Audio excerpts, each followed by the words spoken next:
ቅድም አካባቢ ላይቭ ላይ እንደነበርኩኝ አንድ የኦርቶዶክስ ቄስ ገስት ልከው ገብተው የኢየሱስን ፈጣሪነት ከመጽሐፍ ቅዱስ አሳያለሁ አሉ። አሳዩ ስንላችሁ መረጃ ያመጡት ዕብራውያን ምዕራፍ 1 አንቀጽ 8 ላይ ያለውን አምላክ ሆይ ዙፋንህ ከዘላለም ነው የሚለውን ለኢየሱስ ፈጣሪነት ነው ያመጡት።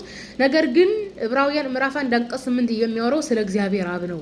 ምክንያቱም ኢየሱስም ሆነ የኢየሱስ ዙፋን ከዘላለም አልነበሩም። ከዘላለም የነበረው ዙፋኑም ከዘላለም የነበረው እግዚአብሔር አብ ነው። ምክንያቱም መጽሐፍ ቅዱስ ላይ በተለይም መዝሙረ ዳዊት ላይ ብትሄዱ እግዚአብሔር እሱም ሆነ ዙፋኑ ከዘላለም እንደነበሩ ነው የሚያስተምረው። ኢየሱስ ክርስቶስን ከዘላለም አልነበረው። ኢየሱስ ከዘላለም ቢኖር ኖሮ መልአኩን ገብርኤልን እግዚአብሔር ወደ ማርያም ልኮ ትጸንሻለሽ፣ ወንድ ልጅም ትወልጃለሽ፣ ስሙንም ኢየሱስ ትይዋለሽ ባላላት ነበር። ይህም ብቻም ሳይሆን እግዚአብሔር ኢየሱስን ምንድነው ያለው?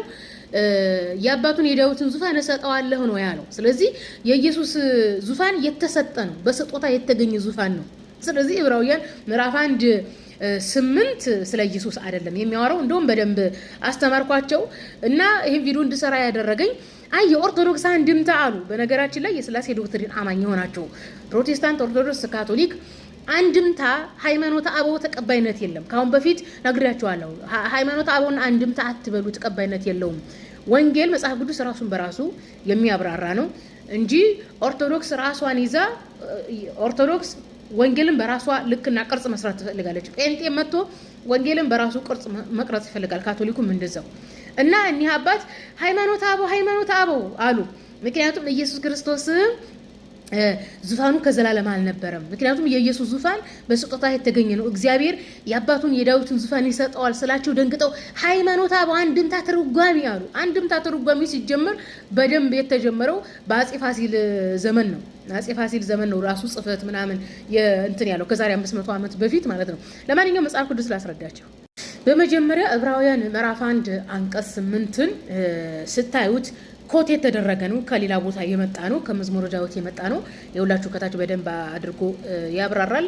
ዕብራውያን 8፣ 9፣ 10 ከመዝሙረ ዳዊትና ከትንቢተ ዘካርያስ የመጣ ነው።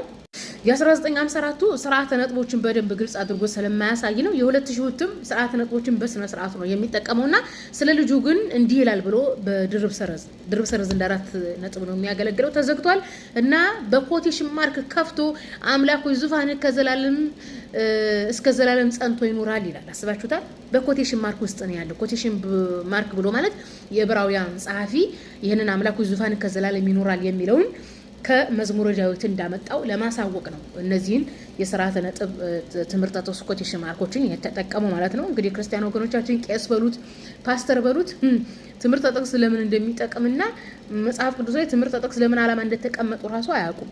በመሆኑም የኢየሱስ ዙፋን እግዚአብሔር የሰጠው ዙፋን ነው። ሉቃስ 1:32 ላይ እርሱ ታላቅ ይሆናል፣ የልዑል ልጅም ይባላል፣ ጌታ አምላክም የአባቱን የዳዊትን ዙፋን ይሰጠዋል። ስለዚህ የኢየሱስ ዙፋን የተሰጠ ነው ማለት ነው። ሐዋርያው ጳውሎስ በደንብ አድርጎ አስተምሯል። የኢየሱስ ክርስቶስ ዙፋኑ እንደተሰጠው እንደተፈጠረለት ቆላስይስ ላሳያችሁ። ቆላስይስ ምዕራፍ 1 ከአንቀጽ 15 እስከ 17 ብታነቡት ለኢየሱስ ክርስቶስ በሰማይና በምድር የሚታዩና የማይታዩ ዙፋናት፣ ጌትነት፣ አለቅነትና ስልጣን ለእርሱ ተፈጥሮለታል ይላል። አያችሁ እዚህ ጋር ኢየሱስ ክርስቶስ ከፍጡር በኩር ነው። ያኒ የፍጡር መጀመሪያ ፍጡር ነው። እግዚአብሔርን የሚመስል ማለትም ማንም ሰው እግዚአብሔርን መምሰል ይችላል ብሎ ነው ያስተማረው ጳውሎስ። ስለዚህ የኢየሱስ ስልጣንና ዙፋን እግዚአብሔር እንደፈጠረለት ጳውሎስ በደንብ አድርጎ ቆላስይስ ላይ አስተምሯል ብዬ ለቄሱ አስተማርኳቸው። እንግዲህ ይገባቸዋል ብዬ ተስፋ አደርጋለሁ። በእርግጥ ባለፈም ኢየሱስ እግዚአብሔር ነው ብለው ገብተው ኢየሱስና እግዚአብሔር ይለያያል ብዬ በደንብ አስረድቻቸዋለሁ። እየመጡ ይማሩ። እንግዲህ ሌላው እግዚአብሔር ለኢየሱስ ዙፋንን ሰጠ። ኢየሱስ ደግሞ ለሐዋርያት እንደዚሁም ሰጥቷቸዋል። እንግዲህ ኢየሱስ ክርስቶስ ማቴዎስ ወንጌል ላይ እግዚአብሔር በሰማይና በምድር ፈርድ ዘንድ ስልጣን ሰጥቶኛል ነው አይደል ያለው። እንግዲህ እግዚአብሔር ለኢየሱስ ሲሰጥ ኢየሱስ ደግሞ ለሐዋርያት ስልጣንን ሰጥቷቸዋል። ሉቃስ 9:1 ነው 12ቱን ሐዋርያት በአንድነት ወደ እርሱ ጠርቶ በአጋንንት ሁሉ ላይ ደዌንም ይፈውሱ ዘንድ ኃይልና ስልጣን ሰጣቸው፣ ኃይል ሰጣቸው። ስለዚህ ከእግዚአብሔር የተቀበለውን ለሐዋርያት ሰጠ ማለት ነው። እንደዚሁም ማቴዎስ 19:28 ኢየሱስ እንዲህ አላቸው፣ እውነት እውነት እላችኋለሁ እናንተ እናንተስ የተከተላችሁኝ በዳግመኛ ልደት የሰው ልጅ በክብሩ ዙፋን በሚቀመጥበት ጊዜ እናንተ ደግሞ በ12ቱ የእስራኤል ነገድ ስትፈርዱ በ12ቱ ዙፋን ትቀመጣላችሁ ይላል። ስለዚህ ኢየሱስ ስልጣን ተሰጠው፣ ስልጣን ሰጣቸው። ዙፋን ተሰጠው፣ ዙፋን ሰጣቸው ማለት ነው። ስለዚህ የስልጣን ተዋረድ ነው ማለት ነው። ስለዚህ ዕብራውያን 1:8 አምጥታችሁ ስለ ዙፋን ለዘላለም ነው የሚለውን ለኢየሱስ አታድርጉ። የኢየሱስ ዙፋን የሚገርመው ደግሞ ኢየሱስ እኮ ራሱ አይደለም ዙፋኑ የዳዊት ነበር።